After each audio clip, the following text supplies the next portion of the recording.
Pendant des décennies, Juliette Binoche a ensorcelé le monde avec une présence qui semblait défier les lois de la réalité. Ce regard, à la fois perçant et insondable, ces silences lourds de sens, cette voix vibrante d'une vérité brute tout en elle évoquait une énigme. Mais derrière cette façade d'élégance intemporelle, derrière cette actrice auréolée d'un Oscar, se cachait une femme profondément marquée par la douleur, les ruptures et un amour si dévastateur qu'il continue de hanter ses nuits.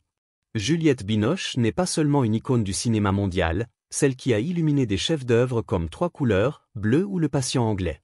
Elle est une âme blessée, une mère dévouée, une amante brisée par des passions aussi sublimes que destructrices. Son parcours artistique est un brasier incandescent, mais sa vie privée? C'est un champ de ruines, jonché de promesses trahies, de cœurs fracassés et de silences qui hurlent plus fort que des cris. À 61 ans, Juliette Binoche a décidé de briser ce silence. Et ce qu'elle révèle n'est pas une simple anecdote sur une carrière jalonnée de triomphes. Non, c'est une confession brute, viscérale, qui ébranle tout ce que l'on croyait savoir d'elle. Ce n'est pas seulement l'histoire d'une femme qui a conquis le monde du cinéma, c'est celle d'une femme consumée par un amour impossible, un amour qui l'a façonnée, brisée, et qu'elle porte encore comme une cicatrice brûlante. Un homme. Un seul. Pas un prince charmant, pas une star hollywoodienne, mais un génie tourmenté, un feu follet du cinéma français, Léos Carax. Leur histoire, née sur un plateau de tournage, est une tragédie digne des plus grands drames qu'elle a interprétés. Une passion si intense qu'elle a failli l'anéantir. Et aujourd'hui, pour la première fois, elle ose tout dire, les détails crus, les vérités choquantes, les blessures jamais refermées. Pour comprendre Juliette Binoche, il faut remonter à ses origines. Née le 9 mars 1964 à Paris, elle grandit dans un foyer artistique mais fracturé. Sa mère, Monique Yvette Stalens, est actrice et professeure de théâtre. Son père, Jean-Marie Binoche, est sculpteur et metteur en scène. Mais ce cocon créatif est loin d'être un refuge. Ses parents divorcent alors qu'elle n'a que 4 ans, et Juliette est ballottée entre une pension religieuse stricte et des séjours chez sa mère, où règne liberté et chaos. J'ai appris très tôt à me débrouiller seule, confiera-t-elle des années plus tard. Cette solitude précoce forge en elle une résilience d'acier, mais aussi une soif d'amour viscéral, presque désespérée, qui marquera toutes ses relations. Adolescente, elle découvre le théâtre, un exutoire où elle peut enfin exprimer ce qu'elle étouffe. À 17 ans, elle quitte l'école pour se consacrer à la scène, enchaînant les petits rôles et les cours de comédie. Mais c'est à 22 ans que sa vie bascule, lorsqu'elle croise le chemin de Léos Carax, un jeune réalisateur aussi brillant que torturé, dont le génie brut va changer sa destinée. Juliette est choisie pour jouer dans Mauvais sang, le deuxième film de Carax. Dès leur première rencontre, l'alchimie est électrique. Carax, de 7 ans son aîné, est un homme magnétique, à la fois charismatique et insaisissable. Ses yeux sombres, son esprit fiévreux, sa vision artistique sans compromis captive Juliette. Sur le plateau, leur connexion dépasse le cadre professionnel. Chaque regard échangé, chaque dialogue répété devient une déclaration d'amour implicite. Il me voyait comme personne d'autre, dira-t-elle. Avec lui, j'avais l'impression d'être nue, mais vivante. Leur relation explose hors des plateaux. Ils s'aiment avec une intensité qui frôle la folie. Les nuits blanches à discuter d'art, de cinéma, de la vie, les disputes violentes suivies de réconciliations passionnées, les moments où ils se perdent dans l'autre, oubliant le reste du monde. Mais cet amour est un brasier incontrôlable. Carax, en proie à ses propres démons, des crises d'angoisse, une obsession maladive pour son art, devient imprévisible. Juliette, elle, se donne entièrement, au point de s'oublier. J'étais prête à tout pour lui, avoue-t-elle aujourd'hui. Même à me détruire. Des rumeurs choquantes circulent à l'époque, bien que jamais confirmées publiquement jusqu'à récemment. On raconte des scènes de jalousie explosive, des nuits où Carax, rongé par l'alcool et l'insécurité, disparaissait sans un mot, laissant Juliette dans une détresse insupportable. Une source proche du couple à l'époque affirme même qu'un soir, après une dispute particulièrement violente, Juliette aurait été retrouvée en larmes dans un café parisien, incapable de rentrer chez elle. Elle l'aimait au point de s'effacer, confie cette source.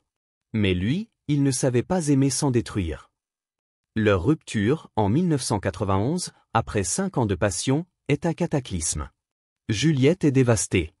J'ai cru que je ne m'en relèverais jamais, confesse-t-elle. Carax, lui, sombre encore plus profondément dans ses tourments. Mais leur histoire ne s'arrête pas là.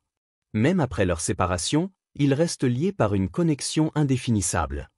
Des années plus tard, lorsqu'ils se retrouvent pour Les Amants du Pont-Neuf, le tournage est un calvaire émotionnel.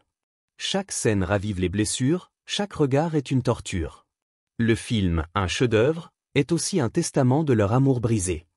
Si Juliette Binoche est devenue l'une des plus grandes actrices de sa génération, c'est en grande partie grâce à cette douleur. Elle a canalisé ses blessures dans ses rôles, offrant des performances d'une vérité déchirante. Dans Trois couleurs, bleu, 1993, elle incarne Julie, une femme qui tente de reconstruire sa vie après la perte de son mari et de sa fille. Mais pour Juliette, ce n'est pas qu'un rôle. J'ai joué avec mon propre chagrin, avoue-t-elle. Chaque larme était réelle.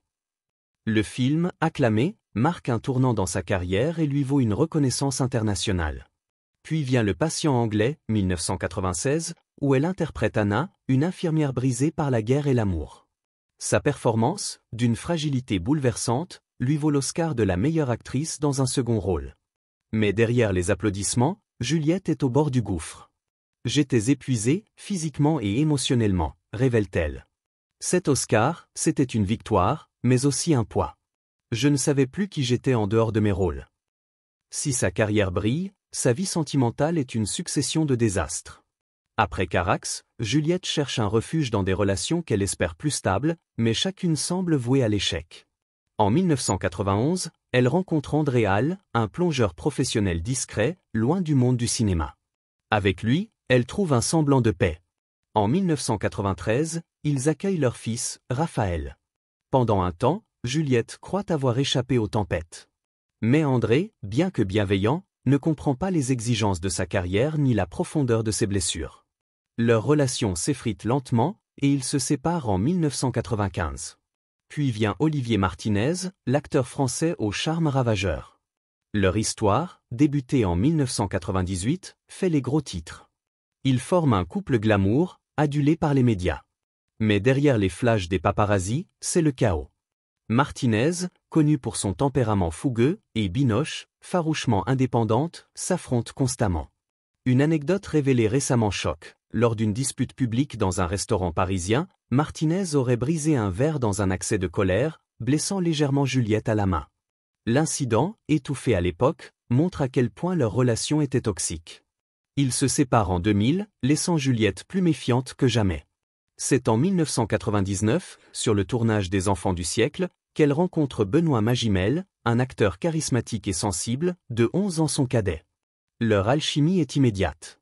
Avec lui, j'ai cru que tout était possible, confie-t-elle. Leur relation, passionnée et sincère, donne naissance à leur fille, Anna, en 1999. Pendant quelques années, ils forment une famille, un refuge dans la tempête. Mais les fissures apparaissent vite. Magimel, en proie à des démons personnels, alcool, drogue, instabilité émotionnelle, devient imprévisible. Juliette, épuisée par ses efforts pour le sauver, finit par mettre fin à leur relation en 2003. Ce qui suit est encore plus choquant. Après leur rupture, Magimel sombre dans une spirale autodestructrice. En 2016, il est condamné pour avoir renversé une piétonne sous l'emprise de stupéfiants. En 2022, il fait face à de nouvelles accusations liées à des violences domestiques dans une autre relation. Juliette, bien que séparée de lui depuis des années, porte le poids de cette tragédie. « Je l'ai aimé profondément », dit-elle. « Voir ce qu'il est devenu me brise le cœur. » À 61 ans, pourquoi Juliette Binoche choisit-elle de dévoiler ses vérités crues, ses blessures intimes? Peut-être parce que le temps a adouci la douleur, rendant les souvenirs supportables. Peut-être parce qu'elle a enfin trouvé la force de regarder en arrière sans s'effondrer. Ou peut-être parce que certains amours ne s'éteignent jamais. Léos, Benoît, ils sont toujours là, en moi, murmure-t-elle. Ils ont fait de moi celle que je suis, pour le meilleur et pour le pire. Cette confession est plus qu'un déballage. C'est un cri du cœur, une ode à la résilience. Juliette Binoche n'a jamais cherché à être une star. Elle a toujours fui les scandales, les interviews racoleuses. Mais aujourd'hui, elle parle, non pas pour attirer l'attention, mais pour libérer ce qu'elle a trop longtemps enfoui. Elle raconte la douleur d'aimer sans mesure, la difficulté de se relever après chaque chute, la solitude d'une femme qui a tout donné à son art et à ceux qu'elle aimait. Juliette Binoche n'est pas seulement une actrice. Elle est un miroir, un reflet de nos propres luttes. Qui n'a jamais aimé jusqu'à se perdre? Qui n'a jamais porté le poids d'un souvenir qui refuse de s'effacer? À travers ses mots, Elle nous rappelle que la vie est un équilibre fragile entre lumière et ténèbres, entre gloire et solitude. Elle nous montre qu'on peut survivre à l'indicible, qu'on peut continuer à briller même après avoir été consumé par le feu. Alors écoutez-la. Écoutez cette femme qui a tout connu, les sommets de la gloire, les abîmes de la douleur, la passion qui élève et celle qui détruit. Écoutez cette confession murmurée comme un secret trop longtemps gardé. Et peut-être trouverez-vous dans ces mots la force de murmurer à votre tour, « Je n'ai pas oublié ». Si cette histoire vous a bouleversé, si elle a réveillé en vous une émotion enfouie, partagez vos pensées dans les commentaires. Racontez-nous votre propre histoire d'amour, de perte, de résilience. Et si vous voulez continuer à plonger dans des récits aussi puissants, abonnez-vous à notre chaîne, likez et partagez cette vidéo. Merci d'être là, merci d'écouter, et à très bientôt pour une nouvelle histoire, là où les cœurs parlent encore, là où les âmes se dévoilent.